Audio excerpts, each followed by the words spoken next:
Hey, my lovely people, a pleasant evening to you.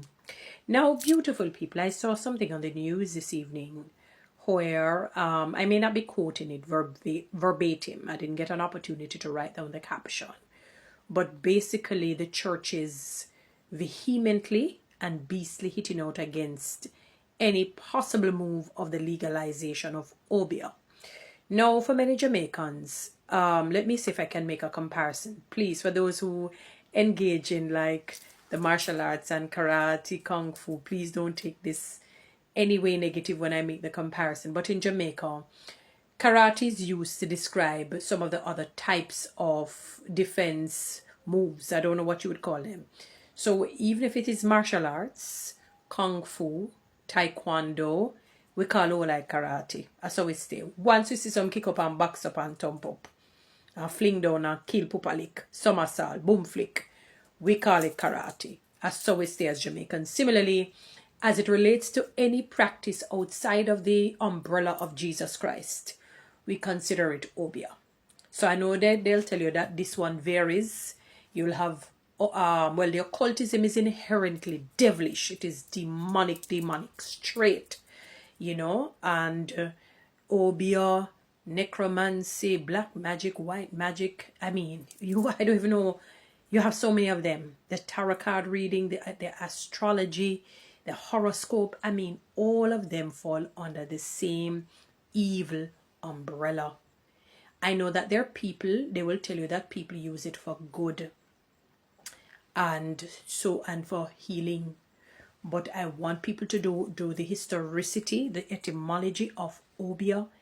Yes, they talked about it started from the whole, it was sort of a practice to comfort the slaves back in the day because of colonialism and the bad treatment. But a lot of that was also used to steer them away and to drive fear and intimidation in them.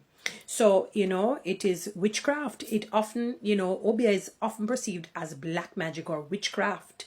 It is associated with harm, while some may view it as a source of spiritual power and healing, others, particularly in the context of colonial Jamaica, view it as an evil, dangerous practice. It's not just viewed, it is what has happened. Many have testified who used to practice it, who were victims of it. So not just the perpetrators, but victims of such evil and wicked, sinister, malevolent practice.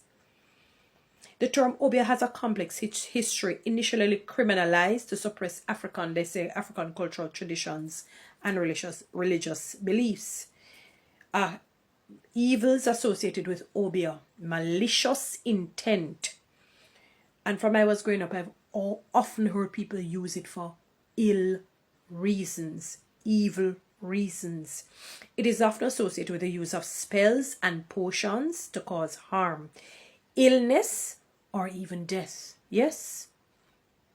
This can include things like putting curses on people, creating love potions, or using poison spiders, contaminated water, or other substances to cause harm. Who forget with the whole thing with Pharaoh and Joseph? None of them OBEAH men. The Bible talked about these evil people. Moses, when he threw down his rod, the rest of them were OBEAH workers. And if you read 1 Samuel 5, God had allowed a lot of tumors to come on these people because of the practice. You understand? Their rebellion and the practice of these witchcraft, OBEAH working things. You stay there, both use for good. Use for good for my foot. I am 100% with the church at hitting out against it. And listen, I think a pastor was on, a pastor was on speaking, I don't remember his name, and he was talking about it was legalized in Haiti, and you see the condition of Haiti? Now, I'm not saying that is the sole reason, but if you decide that you're pushing God out and you want to use another medium to get your source of power, what do you think is going to happen when that other medium is only associated with the unholy spirit and the fruits of the unholy spirit? What do you think is going to happen? You think it's just going to have bliss and paradise? Really, no. It doesn't work like that. Some believe that OBEAH practitioners have the power to control spirits, the living and the dead, which can be used and has been used, which have been used. Sorry, I've heard people talking up, testifying about that for malicious practices, and understand that the basic form of witchcraft is control. That is why people must not try to control others, because you're you're dabbling in witchcraft. You may not want to hear that. So when you try to control your husband or your wife or your child or your friend or whomever it may be, or your co-worker or your subordinate, whomever it may be, if you dabble in control, you're dabbling in witchcraft, because that is the basic foundation of it, to control, to have your way, and their way go highway. OBEAH practices are sometimes used to instill fear and intimidation in others. I've even seen people on this social media platform here saying that if the person does this, they're going to do this and that. So this I know is true. In some cultures, OBEAH is used to explain mental health issues, often associating them with spirit possession or other supernatural causes. Historical suppression. The criminalization of OBEAH in Jamaica and other Caribbean countries was rooted in colonial efforts. Well, I don't know, It says, I'm